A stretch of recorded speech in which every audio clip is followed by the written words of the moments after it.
அப்ப திருமாவளவனை எதிர்க்கக்கூடிய அத்தனை பேரும் ஒரே கான்செப்ட்ல இருக்கிறவங்க.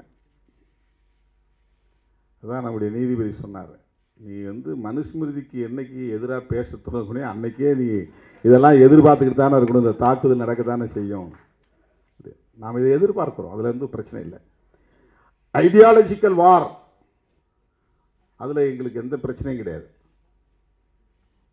நான் முதல்ல சொல்லிட்டேன், எலக்டோரலாக உங்களுக்கு திமுக எதிரியாக இருக்கலாம், அல்லது அண்ணா திமுக எதிரியாக இருக்கலாம், அல்லது வேறு யாராவது எதிரியாக இருக்கலாம். ஐடியாலஜிக்கலாக நாங்கள் தான் உங்களுக்கு எதிரி. தமிழ்நாட்டை பொறுத்தவரை விசிகே வர்சஸ் பிஜேபி, நாங்கள் எலக்டோரலாக உங்களை காம்பீட் பண்ணலை. உங்களுக்கு தமிழ்நாட்டில் 2வது இடத்துக்கு வரணுங்கிறது தான் இந்த தேர்தலில் உங்களுடைய போட்டி.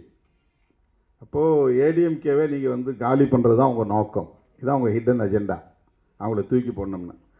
அந்த விவரம் தெரியாமல் அதிமுக அவங்களோட உறவாடிக்கிட்டு இருக்காங்கிறது தான் நம்ம கவலை.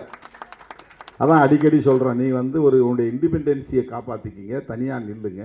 உங்களுக்கு இன்னும் தனியாக அந்த அம்மா இல்லாத நேரத்திலே 65 இடத்துல வெற்றியை கொடுத்துருக்குறாங்க. உங்கள் ஓட் பேங்க் இன்டாக்டாக இருக்குது, அப்படியே காப்பாற்றிக்கிங்க. அதை டிஎம்கே வர்சஸ் ஏடிஎம்கேன்னு இருந்தால் தான் தமிழ்நாட்டுக்கு நல்லது.